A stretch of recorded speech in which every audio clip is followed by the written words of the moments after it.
dance. Ini kemungkinan ini ada podcast kemarin tuh, kenapa bisa podcast tiba-tiba gitu loh, si Jokowi tuh nopo atau si Pratikno, bikin dong, lawan dong, ada perlawanan podcast kita dong, masa nggak ada terus? Kemungkinan ya, ini kemungkinan ya. Bukan, loh, kok podcastnya curiganya begitu? Bisa-bisa disuruh sama Jokowi. Kok kita nggak ada, gimana perlawanannya? Dikasihlah perlawanan, makin runyam. Betul. Bayangin aja podcastnya ruangannya gelap banget. Udah itu hostnya kemungkinan, seandainya. Itu aja bahasa. Coba kita simak. Itu semuanya podcast kalian tuh palsu, keterangan palsu tuh. Itu pembohongan publik. Bisa dilapor lagi kalian. Lihat hati-hati. Harus ada bukti. Bisa. Tuh, sedangkan kita benar aja dilaporin, data-data kita kan mungkin terbuka. Padahal kan datanya hanya duduk doang, narasi semua, nggak ada bukti, kertas lembar pun. Memang Jokowi dulu tahun 85. Kan tunjuk dong. Ini gitu doang. Jokowi bilang hebat pembangunan, sidasmu pembangunan. Utang 8.000 triliun kasih lo Pak Prabowo jadi ditibain ke situ loh. Bener. Iya.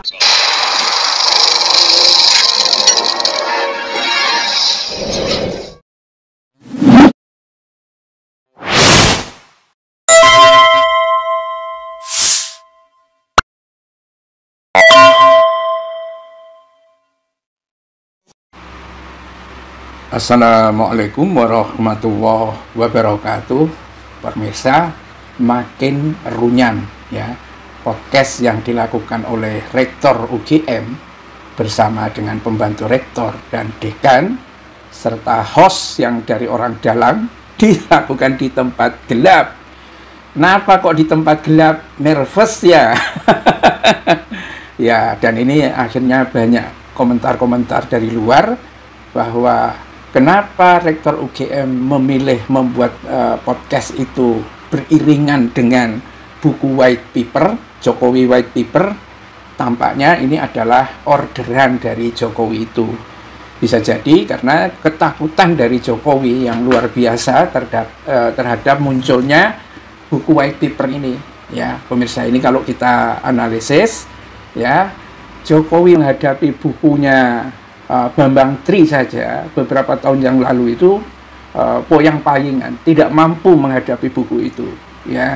Dan pada akhirnya ketika dia berkuasa, akhirnya Bambang Tri lah yang kemudian dijebloskan ke dalam penjara, bahkan keluarganya dihancurkan oleh orang yang disuruh Jokowi, langsung atau tidak langsung, ya, sampai stres istrinya Bambang Tri itu. Nah, sekarang muncul buku kedua tentang ijazah palsu lagi. Gimana cara menghadapinya? Kalau yang hadir itu cuma di TV-TV, ya, termol-termol itu bisa menghadapi di TV, walaupun hanya modalnya otot dan lain sebagainya. Tetapi kalau menulis buku dan argumentasinya adalah ilmiah, terus siapa yang bisa membela kepalsuan ijazah Jokowi?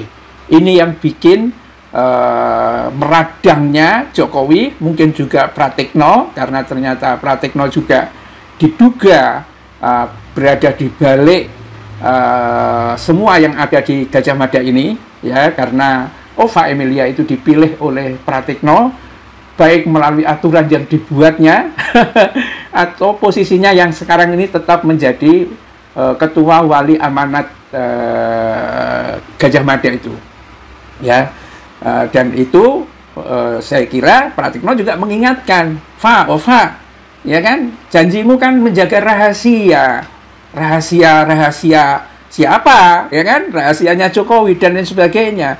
Sekarang kita dibombardir oleh orang-orang yang menulis buku Jokowi white paper itu, ya, seperti seperti Rismond, ya, RRT lah, Rismond, Roy dan Tifa. Apa dong yang bisa Anda lakukan?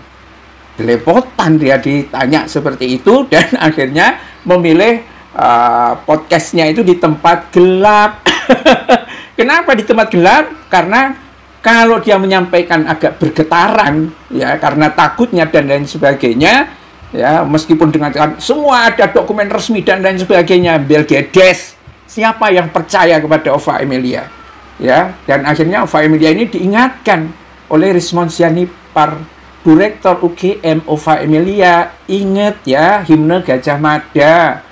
UGM itu hanya untuk Ibu Pertiwi, bukan untuk Jokowi. Jujurlah, ya. bagi kami alma mater, ku berjanji setia, ku penuhi dharma bukti, dharma bakti, dharma bukti, untuk Ibu Pertiwi, ya, bukan untuk Jokowi. Di dalam persatuanmu jiwa seluruh bangsaku, ku junjung kebudayaanmu, kejayaan Nusantara.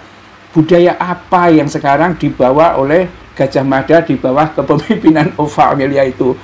Ya, budaya mendukung kepalsuan dengan kebohongan dukungannya, atau budaya apa? Integritas intelektual. Intelektualnya di mana?